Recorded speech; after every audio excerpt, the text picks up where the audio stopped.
¿Por qué no hemos vuelto a la Luna? Es decir, 1969 Armstrong pisa por primera vez nuestra vecina Luna. Otros, hasta un total de 12 astronautas, le siguieron. Pero el último fue en 1972. Han pasado 50 años, que han visto una verdadera revolución en la tecnología, inteligencia artificial, robótica, telecomunicaciones, que dejan en nada la que se usó en ese viaje. Hoy debería ser, por tanto, mucho más sencillo. Entonces, ¿por qué no se ha vuelto? Este es uno de los argumentos que más usan los que siguen pensando que todo fue fruto de una farsa. Pues hoy lo voy a responder con un viaje tremendo que no te esperas. Hablaremos, sí, de cohetes y exploración espacial, por supuesto, pero también de física de partículas, de geopolítica, hay espías, nazis, Stalin, Churchill. Incluso será un vídeo con segura polémica. La verdad es que lo tiene absolutamente todo. Amigo, amiga, prepárate porque you are going to flip it very much. Papi Santolaya, te lo cuento.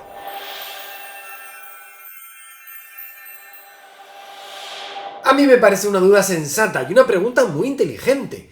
¿Por qué no se ha vuelto? Lo curioso es que uno pensaría que la respuesta habría que rastrearla en la ciencia. Es un tema de ciencia e ingeniería, ¿no? Pues no, es una cuestión donde la ciencia, aunque no es lo que parece o intentan vender, es absolutamente secundaria. Economía, política, historia, tienen mucho más que decir en esta cuestión. De hecho, este es un vídeo muy complejo que no va a dejar indiferente a nadie. Va a ser posiblemente algo polémico y escucho otras opiniones y espero que habrá un sano debate. Lo que cuento aquí es fruto de muchas lecturas, no pocas reflexiones, y creo que es un resultado maduro. Y además también creo que son cuestiones que es importante debatir, explorar, pensar, compartir, porque se analizan decisiones que marcan el rumbo político de toda la humanidad y con ello la vida de millones de personas, hasta tal punto que las consecuencias de lo que ocurrió en este episodio las sufrimos hoy. Y no exagero, aunque parezca muy lejano lo que ocurrió en la carrera espacial, lo que está ocurriendo hoy, por ejemplo, en Oriente Medio, es una consecuencia precisamente de lo que cuento en este vídeo. El eco de decisiones que se tomaron hace más de 60 años se siente en nuestros días. En cierto sentido, somos herederos de los errores y fallos geopolíticos que se cometieron en esos años. Hoy nos toca sufrir el desastre que un puñado pequeño de hombres crearon. A la vez creo que es un vídeo muy importante porque ayuda a quitar una venda que yo tuve puesta durante largos años. El científico no está solo en este mundo. Es más, la ciencia no es algo aislado, pertenece a él y se intrica con todo lo que hay en él. Hablamos de poder, de economía, de política, por supuesto. Muchos científicos, yo incluido, y es muy bonito, creemos en una ciencia que se practica solo por el placer de descubrir, como un emprendimiento humano por alcanzar nuevos conocimientos, el espíritu de búsqueda y exploración, por elevar la raza humana, por alcanzar nuevas cotas de excelencia, por la virtud misma del pensamiento. Es una visión muy bonita, pero es corta y muy ingenua. Desde que Francis Bacon dijera conocimiento es poder, ya lo hemos visto demostrado numerosas veces. En las armas, en la producción, en la alimentación. La ciencia se ha mostrado como una poderosa herramienta del poder y como tal es servil a ella. En ese contexto conviene replantear la pregunta: ¿de verdad se fue al espacio, a la Luna, por exploración, por descubrimiento? Pues es justo lo que vamos a replantear e intentar responder en este vídeo, haciendo un tremendo recorrido por uno de los capítulos más inquietantes, pero también más ilustrativos de la historia. Y voy a comenzar con una cuestión muy interesante. A ver qué te parece a ti. Esta imagen y esta otra, ¿te suenan? Una es el proyecto Manhattan y la otra es la carrera espacial. ¿Crees que se parecen en algo? Seguramente dirías a bote pronto que no tienen nada que ver. Y la realidad es justo lo contrario. Son proyectos millonarios, secretos, de alta tecnología, desarrollados a contrarreloj y liderados y desarrollados por científicos, donde la ciencia, por la pura ciencia, aunque lo quiera parecer, no es el principal objetivo. Es otro. Peor aún, en uno de los proyectos se creó una forma de hacer política internacional que condenó al otro. Por eso que es necesario, antes de hablar de la Luna, darse un paseo por la física nuclear y entrar en el proyecto más ambicioso creado nunca. Es el proyecto Manhattan. Prepárate porque vas a flipar. Podremos rastrear el origen de nuestra historia tanto como queramos, pero pongámosla en el año 1898. Ese año el inglés J.J. Thomson, usando un tubo de Crookes, encuentra una nueva partícula, el electrón, la primera partícula fundamental. El ser humano estaba buceando en las profundidades de la materia. Rutherford descubre la estructura atómica junto con Bohr y también la existencia del protón, a la par que se está dando una tremenda revolución en física teórica. Es la revolución de la relatividad de Einstein de 1905 y 1916, la mecánica cuántica de Schrödinger y Heisenberg de 1925 o la ecuación de Dirac de 1928. Pauli, Fermi, Heisenberg, Bohr, Dirac. Es una tremenda generación de científicos que estaban creando una revolución. Es la revolución del átomo. Se construyeron los primeros aceleradores para indagar la naturaleza del átomo. Lorentz en Berkeley, los Curie en París, Otto Hahn en Berlín. La estructura atómica. Sí, eran estudios meramente teóricos, con poca trascendencia mundial. Por ahora. Porque en este punto entrarían en escena unos científicos que lo llevarían a un nuevo territorio. Curiosamente serían unos chicos muy jóvenes y brillantes, totalmente ajenos al poder y a todo lo que se estaba cociendo en esos años 30. Y que a su manera solo jugaban con experimentos de física en Roma. Estamos en el año 1934. Toca en este punto presentarles a uno de los grandes genios de la historia, uno que perfectamente se podría sentar en la misma mesa que Einstein, Newton o Galileo. Es el genial físico italiano Enrico Fermi, un físico muy talentoso y curioso, brillante como ninguno, y en su juventud lleno de energía y ansias por descubrir e investigar. Es así que monta y lidera, con apoyo de un importante mecenas, un pequeño laboratorio de física, en tamaño, pero gigante en ideas y ambición. Fermi junta en Roma a algunos de los jóvenes físicos más prometedores de la Italia de los 30, en una épica generación que no se volvería a repetir. Se les conocería como los chicos de la calle Panisperna. Emilio Segre, Ettore Majorana, Eduardo Amaldi, entre otros. Junto a su líder, este jovencísimo Enrico Fermi, al que todos se referirían como el Papa. Pues trabajando en su laboratorio un día de 1936, Enrico tuvo una gran idea. Para entenderla, solo hay que ir 2 años atrás, por un segundo, para conocer al inglés James Chadwick. Ese año Chadwick publica una nota en la revista Nature, una nota muy simple sobre la posible existencia de una nueva partícula. Lo haría desde el famoso laboratorio Cavendish en Cambridge. Y esa nueva partícula, propuesta por Chadwick, era una especie de protón, pero de carga neutra, que viviría con el protón en el núcleo, ahí bien pegaditos. Sí, Chadwick había descubierto el neutrón. Y esto, por si te lo preguntas, es muy relevante, por la conexión que tenía con la gran idea que tuvo Fermi. Les cuento. Para entender qué hay dentro de un átomo, la técnica que usan los físicos fue la desarrollada por Rutherford y usada por todos los físicos nucleares, desde Geiger a Curie, y consistía en lanzar partículas contra el átomo para que esta partícula lanzada fuera usada como guía y así poder ver lo que hay dentro del átomo. Rutherford, por ejemplo, en su famoso experimento lanzaba núcleos de helio, eran partículas alfa, con ellas veía el núcleo atómico. Y con esta misma técnica, los Joliot-Curie en París habían logrado llegar a estudiar en la tabla periódica todos los átomos desde el hidrógeno hasta el aluminio, pero eran incapaces de pasar de ahí. Y es aquí cuando viene la gran idea de Fermi.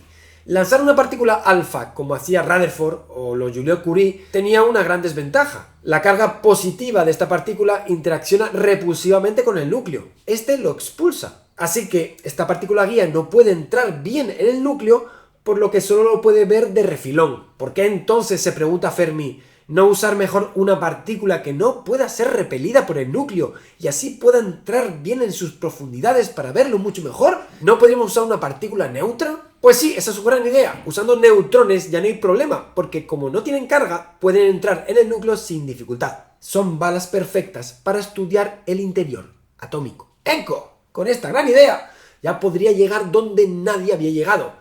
Así, Fermi iría con su equipo lanzando neutrones por todos los átomos de la tabla periódica, uno por uno, desde el sencillo hidrógeno, pasando la cota del aluminio de los Curie, hasta el final de la tabla, el pesado uranio. Fermi, con su gran ingenio, encontró la forma de explorar toda la tabla periódica, sin límite, llegando donde nadie nunca había llegado antes. Y todo iba bien, genial, hasta que llegó al último átomo, el uranio. Al hacer el mismo experimento que les he contado, ahí observaban algo extraño. Tras mucho darle a la cabeza, llegaron a la respuesta correcta. Lo que estaba pasando es que en esa colisión con los neutrones estaban creando átomos nuevos, que no estaban en la tabla periódica. Son átomos más allá del uranio. Habían descubierto los primeros transuránicos, más pesados, nuevos elementos. Eran nuevos átomos. Y por tanto estaban eufóricos de alegría. Finalmente, en 1938, Fermi ganaría el premio Nobel justo por ese descubrimiento. Pero ¿saben qué? No era así. Se habían equivocado. Era un error. Tanto ellos como el Comité Nobel habían metido la pata. Y sí, es la primera vez, si te lo preguntas, que yo sepa, que se haya dado un premio Nobel por error. Pero en este caso es curioso porque era un error positivo. Lo que en realidad Fermi había encontrado sin darse cuenta era mucho, pero que mucho más relevante para el devenir de la historia de toda la humanidad. Y aquí merece la pena hacer una pequeña parada histórica para contextualizar. Y es que, como dije, este no es un mero vídeo de ciencia. Y en esos años estaban pasando muchas cosas a nivel político en la vieja Europa. 1930. Europa se lame las heridas de la Primera Guerra Mundial. Estados Unidos sufre el mayor golpe económico de su historia con el crack del 29. Y Alemania cae en una tremenda hiperinflación que trae hambre y pobreza a su población. El dinero pierde tanto valor que usan los billetes como si fuera papel. Y como reacción a tanta pobreza y sufrimiento, surgen en Europa movimientos nacionalistas extremos. 1922 sube al poder en Italia el fascismo de Mussolini. 1933 ocurría algo similar con un pintor austriaco seguidor de Mussolini, Adolf Hitler. Su giro hacia el autoritarismo nazi sería progresivo, lento, pero irreversible. Para 1938 ya no había marcha atrás. En marzo de ese año se produce el Anschluss, la anexión de Austria por Alemania, muy celebrada por muchos austriacos. Y más significativamente, la terrorífica Noche de los Cristales Rotos, en noviembre de ese año, fue un anticipo de lo que estaba por llegar. Pues es en este contexto de tensión y violencia que el error de Fermi toma más relevancia, porque lo que a él se le había pasado por alto no pasaría por una mujer alemana y judía. Volvemos a Berlín. Y allí conoceremos a esta heroína de la historia, la alemana Lise Meitner. Lise empezó a trabajar en física experimental en Berlín en 1907, en el laboratorio del también alemán Otto Hahn, con quien se llevó muy bien desde el principio. Sin embargo, su situación empezó a cambiar en 1933, con el ascenso nazi y la subida al poder de Adolf Hitler. Sí, lo he dicho, Lise era judía. Así vio cómo poco a poco estaba en peligro. Sus compañeros judíos eran expulsados, su sobrino Otto Fritsch también. En 1938 la situación era insostenible. Así todo se precipitaba, el cerco se cerraba sobre Lise. El ministerio comenzó a revisar su caso. No quedaba otra, tenía que huir. Pero en junio le bloquean el pasaporte y prohíben la salida de profesores del país. Estaba acorralada. Sin embargo, por suerte, gracias al apoyo de muchos científicos, como Paul Rosbaud, Otto Hahn o Peter Debye, pero en especial un personaje clave en este vídeo, el danés Niels Bohr, Lise consigue escapar en una escena muy hollywoodiense. Primero, ocultándose unos días en casa de su compañero, Otto, quien además le regaló un anillo de diamantes para que pudiera venderlo más tarde, en su huida. Con ese anillo, pero sin apenas dinero, toma un tren nocturno. Al llegar a la frontera, 5 soldados nazis le piden el pasaporte. Era austriaco, no era válido y además andaba caducado. Pero por suerte le dejaron continuar y consiguió su objetivo, cruzar a Dinamarca. De ahí volaría a Suecia, donde podría comenzar su nueva vida. Pero abandonando Alemania, un año antes del comienzo de la Guerra Mundial, se llevaría algo muy valioso consigo y que cambiaría el futuro de la humanidad. Durante los 4 años previos a su ida, ella y Otto Hahn estuvieron repitiendo los experimentos de Fermi de forma muy cuidadosa y detallada. Ojo que Otto Hahn era un excelente químico y con Lise Meitner ya de huida, decide revisar el experimento de Fermi y da con el error que habían cometido los chicos de la calle Panisperna. No, de la reacción del neutrón con el uranio no sale un elemento más pesado, un transuránido, como ellos pensaron, sino uno mucho más ligero. Se trataba del bario. Tremendo error, porque esto que Hahn había descubierto era mucho más loco que generar un transuránido. Y es que, normalmente, en las reacciones con las que ellos trabajaban, lanzando neutrones como balas sobre los átomos, un átomo se puede desintegrar, pero deja como producto átomos parecidos, son sus vecinos en la tabla periódica. Es lo que se tenía como habitual y lo que siempre se esperaba. Pero este caso era diferente. De la reacción aparecía bario, la mitad de pequeño que el uranio. Un elemento que no tenía nada que ver con el uranio. ¿Qué hacía ahí? ¿Cómo podía ser? ¿Qué sentido tenía? ¿Qué hacía el bario ahí? Eran preguntas que Otto Hahn no sabía cómo resolver. No le podía dar una respuesta. Pero sabiendo que podía ser importante este descubrimiento, publicó urgentemente su resultado. A la vez, enviaría una carta a Lise Meitner, su compañera, que había llegado recientemente a Suecia en su ida. Esas navidades Meitner en Suecia las pasaría con otra persona muy importante en esta historia, su sobrino, un judío también huido de la Alemania nazi, el físico Otto Fritsch. Cuando Fritsch se juntó con Lise en Suecia, esta le compartió la carta, que hizo que los dos no pararan de darle vueltas. Tras cenar salen a dar un paseo por el bosque, entre la nieve, reflexionando ¿Qué haría el bario ahí? ¿Qué sentido tenía todo esto? Sentados en un tronco caído, les vino la idea a la cabeza. Quizás el uranio se estaría partiendo en dos. Algo que nunca nadie hasta ese momento se había planteado que pudiera ocurrir. Y es que se trataba de una idea revolucionaria, loca, demencial, pero funcionaba. Los cálculos eran correctos, no había duda. Tenía que ser así. Habían descubierto algo absolutamente tremendo que cambiaría el mundo. Liz y Otto habían descubierto la fisión nuclear. Y la relevancia de este descubrimiento, ya Meitner en ese momento la podía entrever. Se trataba de una fuente brutal de energía. Al romperse el núcleo, los productos tienen menos masa que el uranio inicial. Como por E igual a mc cuadrado, la masa es energía y la energía se conserva, este proceso emite energía. Como la energía de los núcleos es mucho mayor que la de los átomos, la química, estamos ante algo totalmente nuevo, con posibilidades inimaginables. Estaban ante las puertas de liberar la energía del núcleo atómico, la energía nuclear. Y mientras todo esto se producía, la partida de ajedrez mundial se complicaba. Japón había invadido China y se había aliado a Alemania. Mussolini en Italia también se une al eje. Los nazis se preparan y se rearman para librar la mayor batalla del mundo moderno. Todo esto sin saber que Meitner, una judía escapada del régimen nazi, llevaba en su cabeza la semilla del arma definitiva, el destructor de mundos, la bomba atómica. En este punto, alentados por la idea de Meitner, los descubrimientos sobre fisión se multiplican. Bohr descubre que en el uranio natural hay dos clases de uranio, el 238, que es el principal, y el 235, que está en algo menos de un 1%. Es el uranio 235 el que fisiona. También en las reacciones aparecía un nuevo elemento, que habría de llamarse plutonio, un elemento que también fisionaba. A la vez, el húngaro Leo Szilard, desde Londres, imagina la idea de reacción en cadena, y Jules Curie, desde París, introducen el elemento faltante. La fisión del uranio emite a su vez varios neutrones extra. Estamos apenas en 1940 y ya estaban todas las piezas del rompecabezas teórico en su sitio. La conclusión en este punto era contundente: sí, se podía construir una bomba atómica. La física estaba clara, solo faltaba la ingeniería, montar la bomba. El timing, además, hacía saltar todas las alarmas. El 1 de septiembre de 1939, Hitler invade Polonia.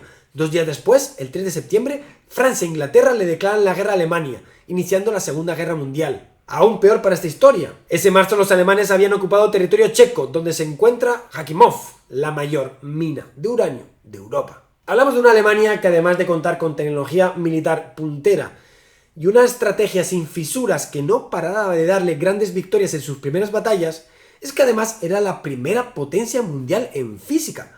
Y no solo por gente como Einstein y Planck, contaban con una nueva generación de primer nivel científico. Pero con las fuerzas tan igualadas, una nueva bomba podría torcer el signo de los acontecimientos y decantar la guerra hacia un bando u otro. Comenzaba una carrera mundial loca por hacerse con el arma de destrucción perfecta, la bomba atómica. Y los primeros en dar un paso son los mejores posicionados, los alemanes. Forman el Uranverein, o Club del Uranio, dirigido nada más y nada menos que por el gran físico alemán Werner Heisenberg. Terror, pánico, Hitler con una bomba atómica. Realmente no había tiempo que perder. ¿Y qué haría el bando aliado en este contexto? Los ingleses toman pronto la iniciativa en este bando, en marzo de 1940, en un proyecto fundado por los físicos Otto Friis, que ya sabes quién es, el sobrino de Meitner, y co-descubridor de la fisión, y Rudolf Peierls. Formarían el comité MAUD para estudiar la viabilidad de la construcción de la bomba atómica, contando en ello con algunos de los cerebros más importantes del mundo occidental. Ojo, que en este MAUD uno de sus primeros fichajes sería un tímido alemán que había huido de la Alemania nazi y que dará mucho que hablar en este vídeo. Quédate con él, el talentoso físico-matemático Klaus Fuchs. ¿Y Estados Unidos? ¿Qué estaba pasando allí? Pues por el momento calma, estaban actuando con mucha cautela. Es que la guerra no iba con ellos. Así el gigante americano entra en esta particular carrera un poco tarde. El primer paso lo daba a instancias del físico más prestigioso y famoso del momento, un Albert Einstein ya huido de la Alemania nazi, que vive en Estados Unidos, declarado pacifista, que se ve obligado ante la amenaza, que bien conocía, de Hitler, de hacer algo totalmente contra sus principios. Escribe una famosa carta a Roosevelt donde le alerta del peligro de que los alemanes se adelanten en el desarrollo de la bomba y le incita a que la construyan. Pero más importante aún, fundamentalmente, se pone en marcha Estados Unidos con algo que ocurrió el 7 de diciembre de 1941. Es el ataque de los japoneses a Pearl Harbor. Fue un verdadero punto de inflexión este ataque. Ahí Estados Unidos entra en la guerra oficialmente, del bando aliado. Toda la maquinaria del gran imperio estadounidense se pone en marcha. Y el resto de la historia ya la sabes. Se crea el proyecto Manhattan, que es el proyecto científico más ambicioso jamás creado, con presupuesto ilimitado, con algunos de los mejores cerebros del mundo centrados en una única tarea: romper el núcleo atómico para producir muerte y destrucción, con varios centros de investigación en paralelo, en particular con el Laboratorio de los Álamos en Nuevo México, dirigido por el científico Robert Oppenheimer. Y el proyecto sería un gran éxito. La prueba Trinity se lanzaría el 6 de julio de 1945, en absoluto secreto, para poco después darse la explosión de Hiroshima ante los ojos de todo el mundo solo un mes después. Era el fin de la guerra. Pero bien, ya estamos donde yo quería, porque en este punto seguro que una pregunta te está volviendo loco en la cabeza.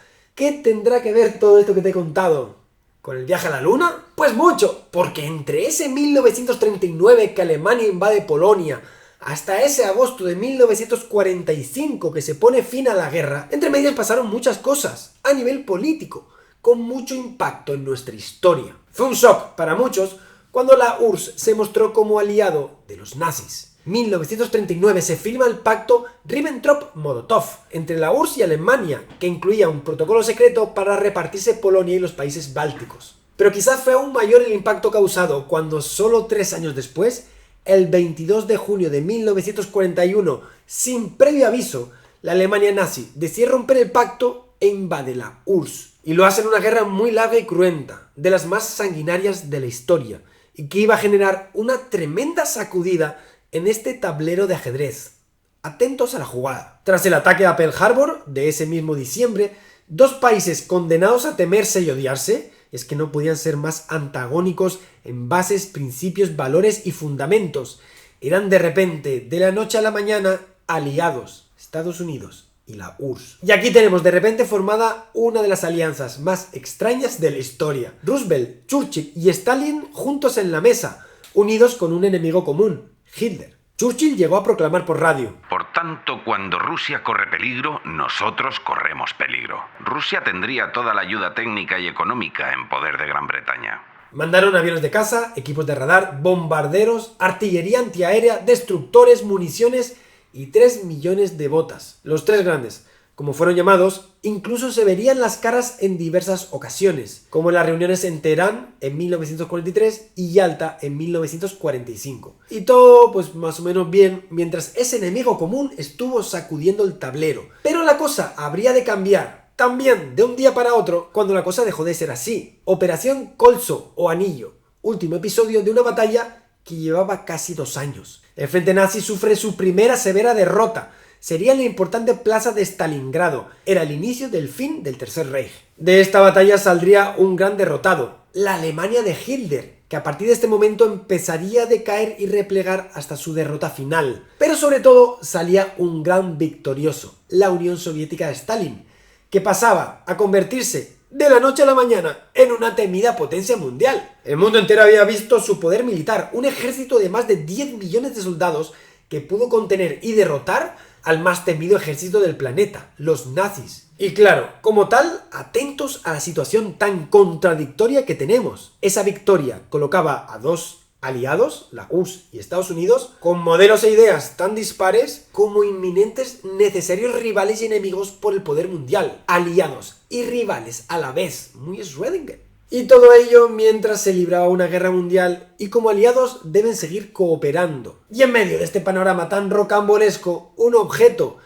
de unas 4 toneladas, la bomba atómica. Como aliados en estos años han compartido información privilegiada, han establecido estrategias conjuntas, han recibido apoyo militar, pero con la bomba, esta bomba particular, la bomba de destrucción masiva, ¿qué hacer? Estamos en 1942, Inglaterra tiene su proyecto nuclear MAUD, pero en particular Estados Unidos avanza a gran velocidad con su proyecto Manhattan, todo bajo el mayor de los secretismos, con la URSS siendo tu aliado, pero también tu potencial futuro enemigo. ¿Qué hacer? Aquí viene uno de los grandes dilemas de la historia, llamado a marcar el futuro de manera que hoy seguimos siguiendo sus consecuencias. ¡Gran dilema! Porque por un lado había claras voces que pedían hacer a los soviéticos partícipes de estos avances, compartir la información, transparencia. Entre ellos había una voz muy autorizada. Tras Einstein, el mayor físico del momento, Niels Bohr. Bohr y otros científicos habían mantenido un clima de cooperación con la ciencia rusa durante muchos años, de una manera bidireccional, y creían que ese clima de cooperación científica marcaba el camino a seguir para el futuro. La ciencia se mostraba como una buena base, un buen marco o modelo que seguir. Es más, Bohr era consciente que de no compartir la información, esto sería un indicativo de la desconfianza en tu aliado, lo cual marcaría la futura carrera nuclear una vez acabada la guerra. Y por supuesto que Bohr sabía que los soviéticos no eran tontos, y que tarde o temprano se enterarían de lo que estaban haciendo en secreto. Y esta no era una cuestión pequeña. De hecho, era verdaderamente crítica, porque Bohr conocía las motivaciones de quienes pensaban lo contrario, los que estaban en el otro bando, los partidarios del secretismo, de no compartir la información. Y detrás de ello había un motivo muy oscuro. Para entenderlo no hay más que escuchar las palabras de John Moore Brabazon, ministro de Producción Aérea en 1941. La bomba nos daría una influencia política sin precedentes. O la de Lord Cherwell, Prime Advisor de Churchill. Con este arma podría dictar sus condiciones al resto del mundo.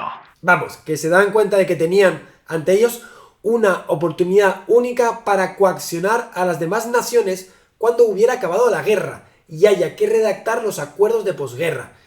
Y esto no es una cosa menor. La URSS se había mostrado muy poderosa y tras rechazar al ejército nazi empieza a avanzar hacia Berlín, ocupando la mitad de Europa hasta Alemania. Y ya sabemos de los intereses que tenía en Europa y en particular en los Balcanes. De modo que la pregunta es justa. Después de la guerra, ¿acaso Rusia iría a replegar? ¿Renunciaría al terreno conquistado y se marcharía sin más? ¿Acaso no tendría ambiciones imperialistas en Europa o incluso en Asia? ¿No buscaría un mundo comunista? La solución a este problema, se dice el bando anglosajón, está en la bomba. Con esta bomba aniquiladora sobre la mesa, las negociaciones serían muy sencillas. En otras palabras, tienen la mejor herramienta negociadora de la historia, una herramienta de extorsión. Esto lo sabían los occidentales, pero también los rusos. Molotov, ministro de Asuntos Exteriores. El objetivo de la bomba no era Japón, sino la URSS. Los norteamericanos querrían decirnos que no se os olvide que vosotros no tenéis la bomba y nosotros sí. Como deis un paso en falso, ateneos a las consecuencias. Estamos ante una decisión difícil y de vital importancia porque está llamada a dictar la dirección de las decisiones diplomáticas entre los dos países hacia el futuro. Bohr bien sabía esto e instó a los líderes de Occidente a buscar un clima de apertura. Todo esto ya durante la guerra, con una premisa en mente muy clara: transparencia y confianza que sirva para llenar futuros acuerdos. Se reunió con Churchill en 1944 y más adelante lo haría con Roosevelt. El primero, especialmente, salió asqueado de la visión de Bohr y lo despachó con desprecio. Hay que destacar que la posición de Reino Unido también era particular, porque siendo en este punto de la historia una nación ya segundona, hay que decirlo así, el secreto atómico era el único resquicio de poder a escala mundial que le quedaba. Renunciar a él era una gran pérdida. Y aunque Roosevelt fue mucho más amable con Bohr que Churchill, las presiones de muchos asesores le hicieron adoptar la misma posición que el presidente británico. En fin, a pesar de las peticiones y las advertencias, la respuesta fue clara. 1943, Churchill y Roosevelt firman en Quebec un pacto secreto junto a Canadá de colaboración en el programa atómico. La URSS quedaba excluida. ¿Y por qué esto es tan importante en nuestro vídeo? Pues lo puedes imaginar. No actuando como aliados. Los aliados occidentales dieron pistoletazo de salida de la carrera nuclear que los ciudadanos del mundo de hoy hemos heredado. Así de claro, tomen nota. Especialmente significativo para esta historia fue lo que ocurrió en la última reunión de los tres grandes. Fue en Potsdam, en julio de 1945. Roosevelt había muerto unos meses antes de una hemorragia cerebral, así que en su sustitución asistió el nuevo presidente de Estados Unidos, Harry Truman. Como pueden ver por las fechas, fue una reunión que tuvo lugar en el ocaso de la guerra. Pero más importante, muy significativamente, esa reunión estaba ocurriendo en paralelo con la secretísima prueba nuclear de Alamogordo, la primera explosión nuclear de la historia. Allí, en Nuevo México, se estaba poniendo un nuevo artefacto a prueba, así que cundía el nerviosismo. ¿Habría servido tanto esfuerzo para algo? ¿Funcionaría? ¿No funcionaría? La respuesta ya la sabes. La explosión nuclear fue un auténtico éxito, la que sale en la película Oppenheimer. Vale, pues durante esta reunión de los tres grandes en Potsdam, Truman está inquieto por lo que ocurre en Alamogordo. Es de vital importancia saber lo que está pasando allí. Así que recibe una llamada telefónica. Le informan de que el ensayo nuclear ha sido un éxito. La bomba atómica funciona. Alivio y felicidad. Al final la tienen. Así, en este contexto se da una situación clave. Truman, feliz y orgulloso de la noticia, se acerca a dialogar con Stalin. Parece que tenemos una nueva arma lista para usar contra los japoneses. Sorprendentemente, Stalin pareció no darle ninguna importancia al asunto y reaccionó con indiferencia.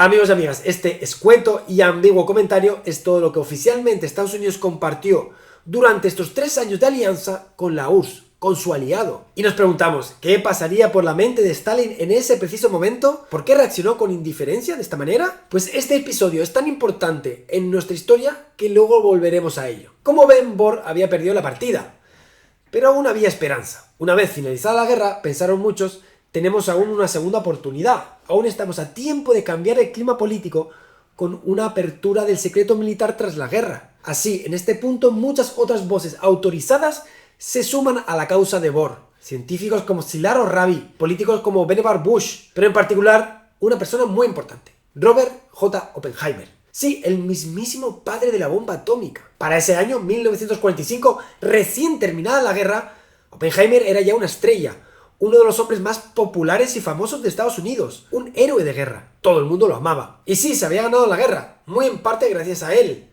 Pero no había tiempo para euforia. La mente de Oppenheimer estaba realmente en otro lado, ocupado con otra inquietud. Oppenheimer estaba profundamente preocupado por lo que había creado. Había contribuido decisivamente a producir la peor arma que se puede imaginar, una capaz de destruir a toda la humanidad. Y se la había entregado a los líderes del mundo. ¿Qué haría el mundo con ella? Los siguientes años, él lo sabía muy bien, serían decisivos para el destino de la humanidad. Así, Oppenheimer se convierte en el líder del activismo político por un uso controlado de la energía nuclear, una con fines pacíficos y en un clima de apertura y confianza. Y la situación era verdaderamente propicia. En la posguerra se estaban dando pasos para nuevas alianzas entre las naciones. Nace la ONU y otras agencias de cooperación internacional. Y en la agenda de estas agencias, el tema nuclear estaba en el centro de la preocupación internacional. Así que se actuó con premura. Primero se creó una instancia a ese propósito, internacional, la Comisión de Energía Atómica de las Naciones Unidas, con el acuerdo de la URSS y Estados Unidos, firmado en enero de 1946. A la vez que Truman creaba un comité especial para el control internacional de las armas nucleares, con algunos de los grandes nombres de la política del país, como James Conant, John McCloy, y en la que estaría también Robert Oppenheimer. Era el momento de actuar. Robert, además, tenía las cosas muy claras, y por su popularidad era idóneo para ello, porque era escuchado en las más altas instancias. Era carismático y su prestigio le precedía. Así se decía lanzar una propuesta muy ambiciosa y audaz. Transparencia, total transparencia. Hay que abrir el secreto nuclear, todo el material técnico disponible recabado en esos 5 años a disposición de todos. ¿Entonces cualquier país podría producir un arma nuclear? Pues no, porque un organismo internacional sería el propietario de todas las minas de uranio y laboratorios nucleares del mundo. Creemos la Autoridad para el Desarrollo Atómico, un organismo supranacional que controle todo lo relativo al desarrollo de la bomba. Así, ningún país podría construir una bomba nuclear y sin prohibir ni vetar. Este informe se redactó y se envió a la Casa Blanca como primera propuesta del comité. Y para la gestión de este informe, Truman, que ya conocemos su visión, su postura, escogió posiblemente a la peor persona posible, Bernard Baruch. Cuando lo supieron, todos echaron las manos a la cabeza, estaban perdidos. Había elegido un señor mayor retrógrado, de la vieja escuela, vanidoso, cerrado de mente. Es que lo echaría todo a perder. Y así fue. Para Baruch, la bomba era el arma ganadora y no pensaba renunciar a ella. De esta manera, Baruch preparó una nueva propuesta a las Naciones Unidas. Cualquier parecido con la idea inicial de Oppenheimer que hemos visto era pura coincidencia. La propuesta de Baruch incluía que los soviéticos deberían de poner su derecho a veto en el Consejo de Seguridad frente a toda acción realizada por la nueva autoridad nuclear, que la nación que violara el acuerdo se vería inmediatamente sujeta a un ataque con armas nucleares, y antes de dar acceso a los soviéticos a los secretos nucleares con fines pacíficos, debería someterse a una inspección total. Estaba claro cuál era la intención final de Baruch. Era mantener el monopolio atómico para usarlo como coacción o extorsión en las futuras negociaciones y como amenaza vital constante para el resto del planeta. En la mente de Baruch pasaba a tener una reserva nuclear y usarla contra cualquier país que saltara sus acuerdos, sus propuestas. Él lo llamaba castigo condigno. En definitiva, se trataba de una propuesta demencial que nadie en su sano juicio aceptaría. Pero eso es justo lo que se buscaba. El monopolio les convenía. Con la bomba en su poder tenían todo a su favor. Y claro, ¿cuánto podrían mantener este monopolio? ¿Cuánto tardarían los rusos en obtener este misma arma? ¿10 años? ¿20 años? ¿Quizás nunca? Esto es lo que pensaban los partidarios de esta idea. Había que aprovechar y exprimir al máximo este monopolio. Oppenheimer estaba frustrado, desesperanzado, abatido. Así lo manifestaría. La URSS rechazará. Nosotros lo interpretaremos como muestra de intenciones bélicas, lo cual encaja en los planes de ese número creciente de personas que quieren poner el país en pie de guerra. Primero psicológicamente y luego en la práctica. El ejército dirigirá la investigación nacional. Se acosará a los rojos, se tildará a todas las organizaciones de sindicales, de comunistas y por tanto de traidoras. La propuesta la presentó Baruch a las Naciones Unidas el 13 de junio de 1946. Y por supuesto, los soviéticos, obviamente, no aceptaron. Moscú, como respuesta, propuso un tratado para prohibir la producción y uso de armas nucleares. Una propuesta que para Oppenheimer y muchos otros no estaba tan mal. Truman, en cambio, la rechazó sin pensarlo. Se había perdido una gran oportunidad de controlar la tecnología nuclear. Lo que siguió a este rechazo solo podemos calificarlo de locura. 1 de julio de 1946, solo unos días después, en la laguna Bikini, un atolón en las Islas Marshall. Ante la atenta mirada de un buen puñado de invitados, diplomáticos, congresistas y periodistas de varios países, entre ellos la URSS. Ahí explotaba una bomba nuclear, la primera bomba de la posguerra. Bikini, esa isla con nombre de prenda de baño, o más bien al revés. Sí, es al revés. El creador del bikini le dio ese nombre porque el impacto de esta prenda era equivalente al impacto de la bomba nuclear, para que nos demos cuenta del perfil psicológico de la época. Y con esta detonación, en tiempos de paz, entrábamos muy a nuestro pesar en un nuevo mundo. Y es que lo que muy poca gente imaginaba que podía pasar, pasó. 29 de agosto de 1949, solo 3 años después. Alerta 112, registrada por el avión B-29 estadounidense de detección y reconocimiento atmosférico pilotado por el teniente Robert Johnson, volando de Japón a Alaska a 9.000 metros de altitud. Es entonces que capta señales radiactivas en un papel de filtro diseñado para detección. Unos días después, se informa de este hecho al presidente Truman. Él no da crédito. Es imposible. Tal es su negación que nombra un comité específico para evaluarlo. Oppenheimer estaría en ese comité. Las dudas se resuelven tan solo en 10 días. 19 de septiembre, el comité ha analizado las pruebas y hay un veredicto claro. Yo 1, como lo habían llamado, era el rastro de una prueba atómica. La URSS tenía su bomba. Desoyendo a los expertos como Oppenheimer, muchos políticos, entre ellos Baruch y Truman, se jugaron la carta de la extorsión pensando que el monopolio lo tendrían durante largas décadas, incluso por siempre. Y aquí habían cometido un grandísimo error de cálculo, no solo al menospreciar la ciencia rusa, sino también el juego político del inteligente Stalin. ¿Se acuerdan de aquel momento en el que Truman informa por primera vez a Stalin de su nueva arma y cómo Stalin reacciona con indiferencia? Esa indiferencia era fingida, no era ignorancia, de hecho era lo contrario. Stalin ya lo sabía para entonces todo. Viajamos a 1942. Para entonces todos los esfuerzos de Stalin en la guerra estaban en contener el frente alemán.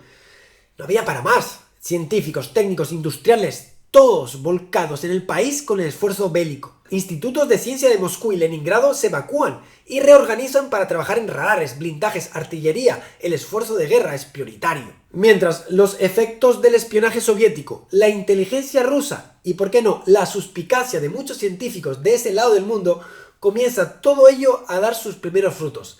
La URSS abría los ojos ante el mundo. Por un lado, los científicos soviéticos notaron que los occidentales habían dejado de publicar sobre temas nucleares. Raro y sospechoso. Durante los años 38, 39 y 40 esto era una fiesta. Desde el descubrimiento de la fisión, la reacción en cadena, el enriquecimiento, moderadores, cientos de estudios, todos publicados en revistas internacionales, como es la costumbre científica. Pero entonces, desde el año 41 en adelante, silencio. Todo se para. ¿Casualidad? Un físico ruso no pensaba así. Georgi Fyodorov, Él notó este silencio y en abril de 1942 decidió escribir a Stalin una carta que llegaba además en el momento apropiado, porque ese informe no era el único. Stalin, desde el mismo principio, contaba con una poderosa red de espías en todo el mundo, partidarios del comunismo. Pero entre todos esos espías, de diversa índole, se encontraba una auténtica joya. El más audaz, intrépido y exitoso espía que se puede imaginar. Precisamente por eso, porque parecía todo menos un espía. Su vida la pasaba vestido en el traje más inocente e insulso que se pueden hacer idea. Era todo lo contrario a lo que uno piensa cuando imagina a un espía. Hablamos de un chico callado, tímido, solitario, amable, pequeño, con gafas y muy inteligente. El espía en cuestión era un físico. Se trata del alemán Klaus Fuchs. Y lo interesante de la cuestión es que este Fuchs no era cualquier persona. Fuchs, de origen alemán, pero naturalizado británico, era secretamente, desde su juventud, comunista de convicción. Y no solo su apariencia era ideal, porque ayudaba a que nadie sospechara de él. Es que además, por su talento especial con las matemáticas, lo habían ubicado en el sitio perfecto para convertirse en oro puro, el espía más valioso de toda la guerra. Primero trabajando en el MAU, como vimos, ese comité británico secreto pionero para evaluar las posibilidades de una bomba nuclear, con Fritz y Peierls. Pero mejor aún, Fuchs sería transferido a Estados Unidos y llegaría a trabajar codo con Oppenheimer desde el mismísimo Los Álamos. Este chico con gafas que sale en la película es él, trabajador incansable, brillante con las matemáticas. Su jefe en Los Álamos, Hans Bethe, llegaría a decir que era de los más importantes en el proyecto Manhattan. Pero mejor aún, nadie nunca sospechó de él. En silencio, estuvo filtrando información confidencial durante 4 años, consiguiendo escapar del control estricto de los americanos y británicos en esta base militar con sus servicios de inteligencia durante casi 10 años. 10 años trabajando en un laboratorio hipersecreto, aislado y bajo régimen militar, burlando la seguridad y los servicios de inteligencia y su propia red de espionaje día tras día, en uno de los momentos más críticos de toda la historia. Fuchs transfirió miles de páginas de informes técnicos, científicos, muy avanzados, con todos los secretos, desde materiales y técnicas hasta cuestiones que habían llevado años resolver, como la detonación de la bomba. Para 1942, cuando Stalin recibe la carta de Fliorov, ya tiene en su poder los primeros informes de Fuchs. No hay duda, sus aliados, Estados Unidos y Gran Bretaña, en secreto, están creando un arma de destrucción a sus espaldas. Así Stalin, en ese mismo 1942, decide mover ficha. Molotov, su ministro de Exteriores, pone el proyecto en las mejores manos. El joven físico soviético Igor Kurchatov.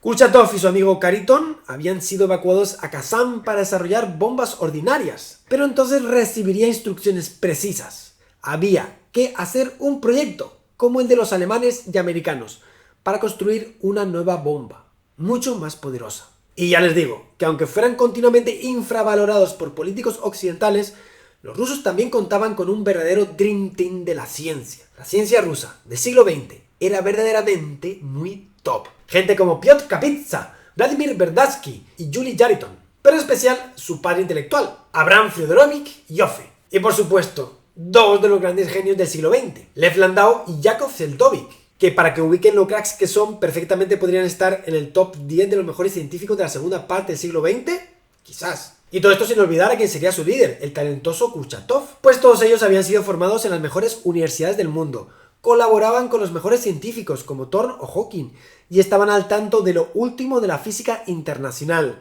De hecho, sin ir más lejos, ya formaban parte de esa carrera por entender la fisión antes de la guerra. Estamos hablando de un verdadero Dream Team de la física. ¿Y cómo les fue? Pues no tan bien como Stalin esperaba. Volvamos a ese episodio tan significativo, la reunión de Potsdam, tan clave como he resaltado varias veces, donde Truman informa a Stalin del éxito de su bomba. Stalin en ese momento decide hacerse el sueco, como que no va la cosa con él, por un motivo muy claro.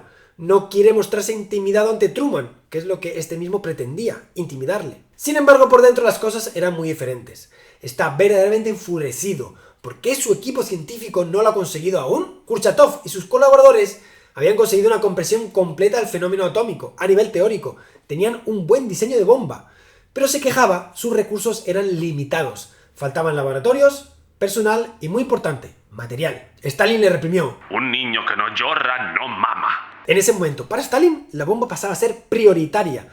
Y así se lo hace saber al líder del proyecto. Como resulta de esa conversación, Stalin le dio acceso ilimitado de recursos para un proyecto intensivo sin restricciones, donde colocaría como máxima autoridad para que se cumplan todos los objetivos, nada más y nada menos que a Lavrenti Pavlovich Beria, el temido y sanguinario jefe de la policía secreta. Aquí es difícil imaginar la magnitud del proyecto que se pone en pie, incluso con los estándares del proyecto Manhattan. Beria ordenó el trabajo forzado de millones de soviéticos provenientes de los campos de prisioneros de Stalin, son los ZEX. Excavaron minas de uranio, construyeron factorías de purificación, los reactores y por supuesto las ciudades nuevas para dar cabida a estos proyectos. Sería un nuevo Los Álamos, pero con niveles de seguridad inauditos en el proyecto Manhattan. Se haría todo a lo soviético, con millones de personas trabajando y presupuesto ilimitado. Cariton sería el Oppenheimer de este complejo, al que llamaron Objekt, la instalación. Seldovich sería el cerebro, con Landau asistiendo desde Moscú. Beria supervisaría todo. Y si te lo estás preguntando, no. El trabajo en Objekt no sería muy parecido al de Los Álamos. Estamos hablando de esclavos trabajando hasta la extenuación, incluso la muerte, y el riesgo continuo a una ejecución, incluso entre los altos mandos. Tanto era el miedo que cundía en el proyecto que cuando ya tenían un diseño listo para probar, llegó información privilegiada de Fuchs desde Los Álamos con otro diseño diferente. ¿Qué hacer? Pues por miedo a un fallo, lo cual implicaría una posible ejecución, los físicos a cargo del proyecto dejaron su diseño de lado para adoptar el que ya había sido ensayado en Los Álamos. Irían, por tanto, sobre seguro. Spoiler, hoy sabemos que el diseño ruso habría funcionado incluso mejor. En cualquier caso, lo importante, 29 de agosto de 1949, cerca de Semipalatinsk, en el Asia soviética, se da la primera prueba nuclear soviética de la historia, una bomba de plutonio. Su nombre en clave, Pervaya Molnia, primer relámpago. Eran 22 kilotones, algo más del doble que la de Hiroshima. El mundo había cambiado. Ahora seguro, con este contexto, que entienden la primera reacción de los estadounidenses. Negación, seguida del pánico obvio. De esos años son los refugios antiatómicos, los simulacros de bomba para niños, ese famoso duck and cover de los dibujos. Y también la persecución a todo sospechoso de comunista, de espía, de traidor. Es la famosa caza de brujas de McCarthy, de la que Oppenheimer fue su más ilustre víctima. En cualquier caso, esa explosión nos abría las cortinas a un nuevo panorama, un nuevo escenario mundial. Las reglas del juego definitivamente habían cambiado. Se acababa definitivamente el monopolio americano. La extorsión ya no era una vía, pero más triste aún, se había perdido una oportunidad de oro para optar por el camino diplomático adecuado, encontrar un marco de cooperación y transparencia basado en la confianza mutua. Y con ello se da comienzo a lo más crudo de la Guerra Fría, una carrera tecnológica por crear la peor arma de destrucción. Como decía, la noticia de la bomba soviética fue recibida primero con incredulidad, luego con estupor y finalmente miedo e histeria. Algunos llegaron a proponer un ataque preventivo a la URSS antes de que pudieran alcanzarles el número de bombas y fuera ya demasiado tarde. Truman, como siempre, estuvo del lado de apoyar la carrera armamentística, aprobando un plan de rearme nuclear. De 1948 a 1950 pasaron de 50 a 300 armas nucleares. Pero no era suficiente. La noticia había golpeado muy duro no solo a la seguridad del país, sino también a su moral, a su prestigio y su credibilidad. De pronto esa nación que pensaban que era atrasada, rural, les estaba adelantando en su propio terreno, la tecnología. La tortilla se podía dar la vuelta. Ser ellos quienes fueran intimidados.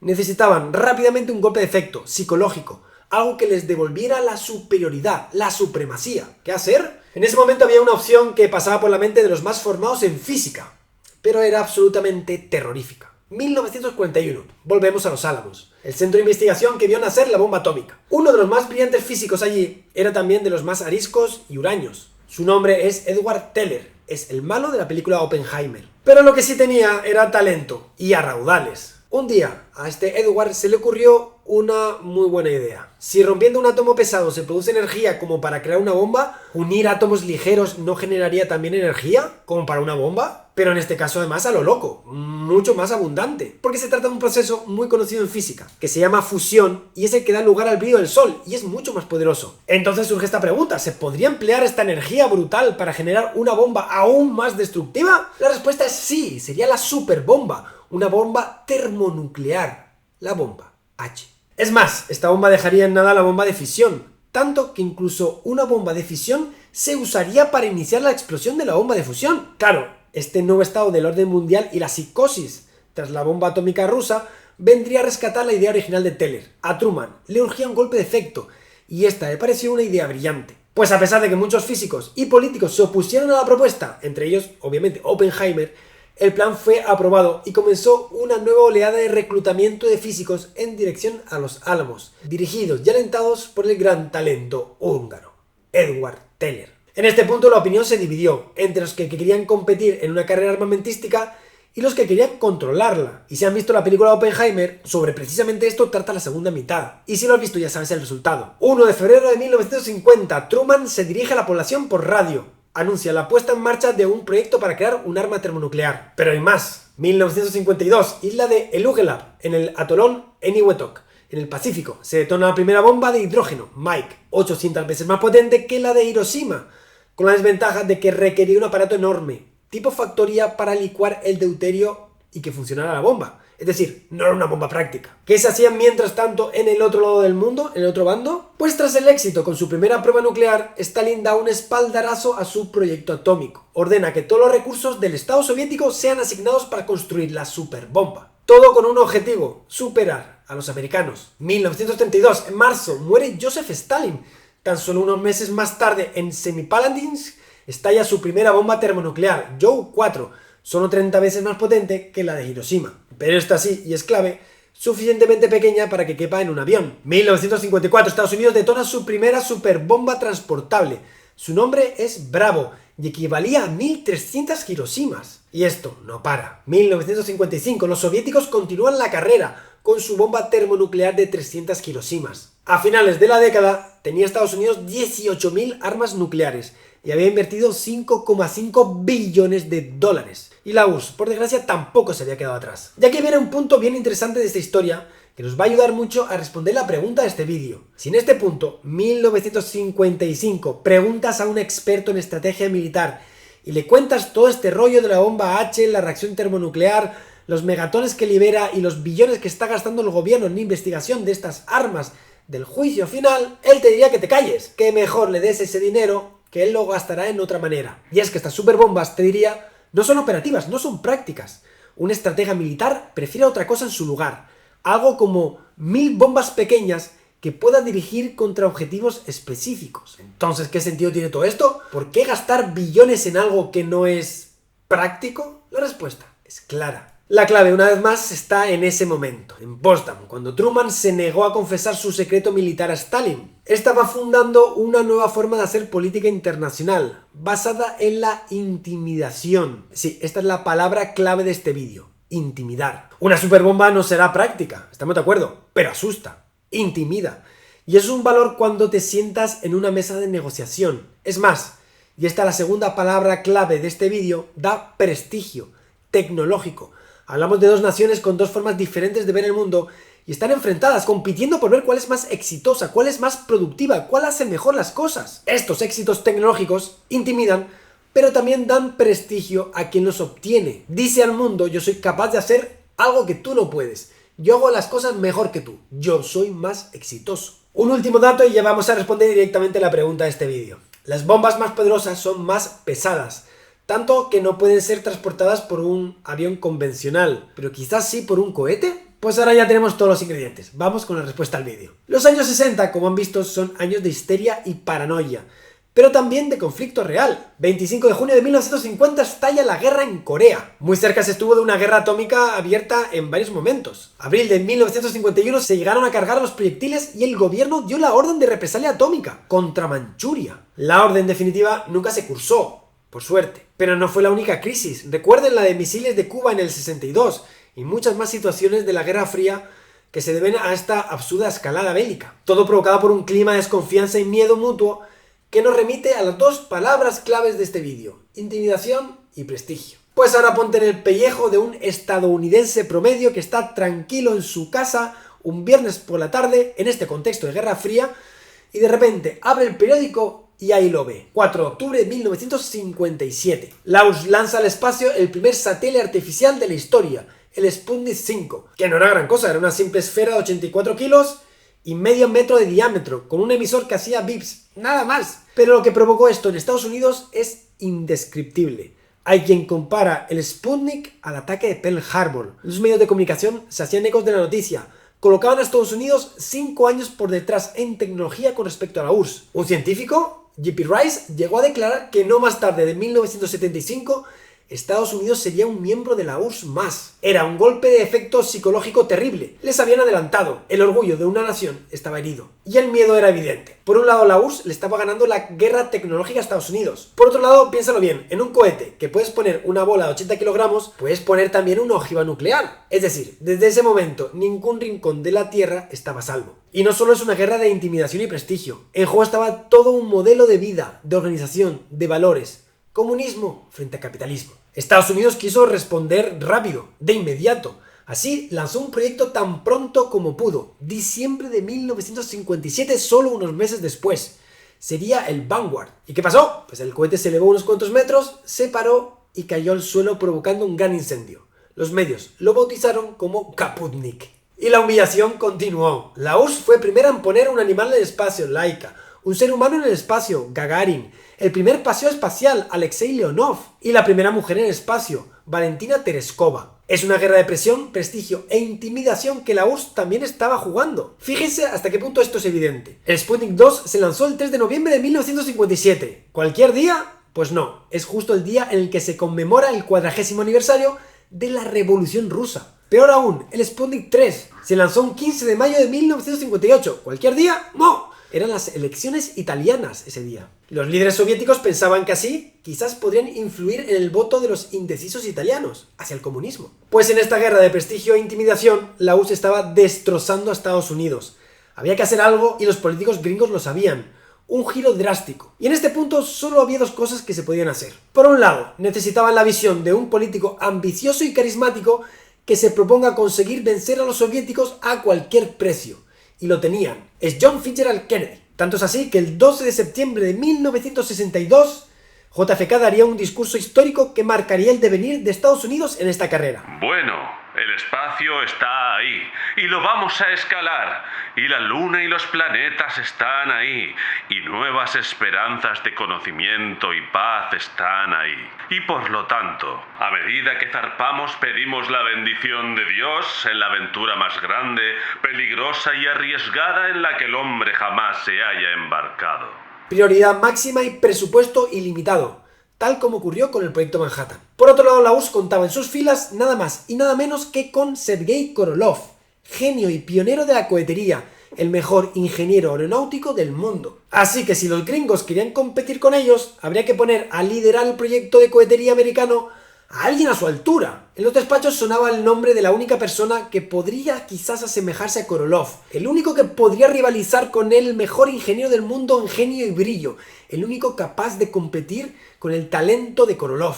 Era Wernher von Braun, pero era una decisión arriesgada, conflictiva y controvertida, porque Wernher von Braun era nazi. Fue un ingeniero alemán que trabajó a las órdenes de Hitler y sus secuaces, creando durante la guerra los primeros cohetes balísticos de la historia, los temidos V2, que tanto daño hicieron en Inglaterra y en Holanda. Al final de la guerra, Wernher se entregó al bando estadounidense junto con sus colaboradores, que fueron capturados precisamente para que los estadounidenses pudieran absorber sus conocimientos de cohetería. Pues tras innumerables debates, von Braun era puesto al frente del proyecto. Ya lo tenemos todo, dinero y talento. Desde ese mismísimo momento, el signo de la carrera fue otro. Estados Unidos fue recuperando terreno perdido a Korolev, repitiendo sus hitos históricos. Primer satélite en el espacio, primer americano en el espacio, primer paseo espacial, poco a poco recortando distancias, hasta superarnos. Lo cual sería posible, en parte, por la temprana muerte del rival de von Braun, Korolev. Y el resto ya lo saben. 7 años después lo lograban. Estados Unidos había adelantado a la Unión Soviética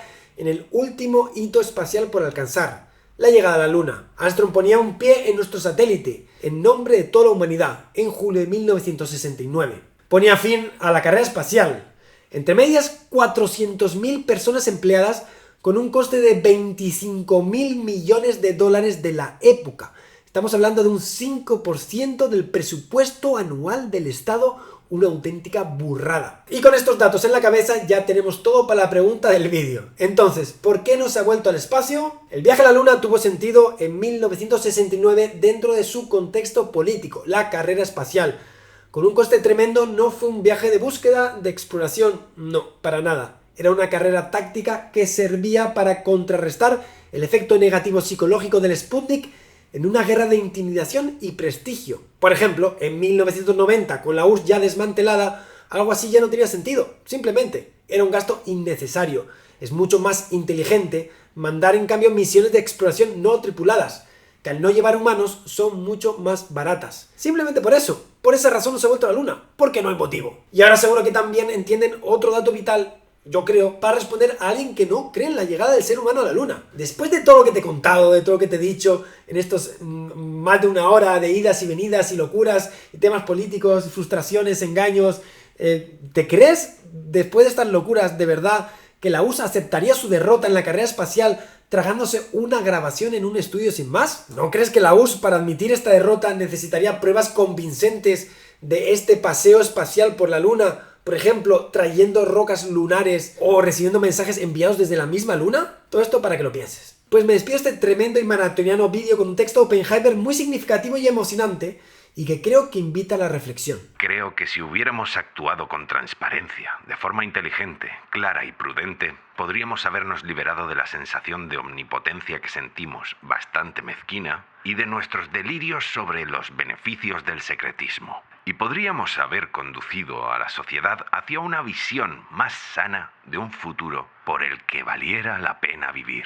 Pues esto ha sido todo, compañeros. Me despido sin más que recomendarles algo de bibliografía que he usado para este vídeo. Hay mucha más de la que le voy a mostrar, pero no quiero pensar. Oppenheimer es un libro maravilloso. La carrera espacial, de Artola. También he usado este libro de aquí, de Kip Thorne, que habla mucho de la ciencia rusa. Este de aquí, muy interesante, también lo he usado mucho.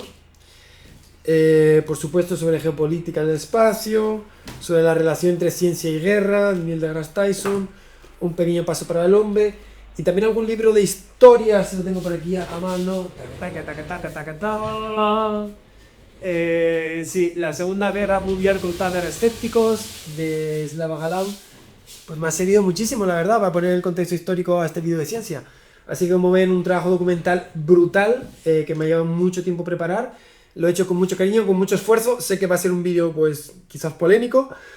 Esta ha sido la conclusión que yo he sacado. Ojalá los estadounidenses hubieran actuado de otra manera cuando pudieron, y ojalá esa situación de desconfianza no nos hubiera llevado a la situación actual en la que seguimos con miedo a que un país pueda usar un arma nuclear con fines destructivos.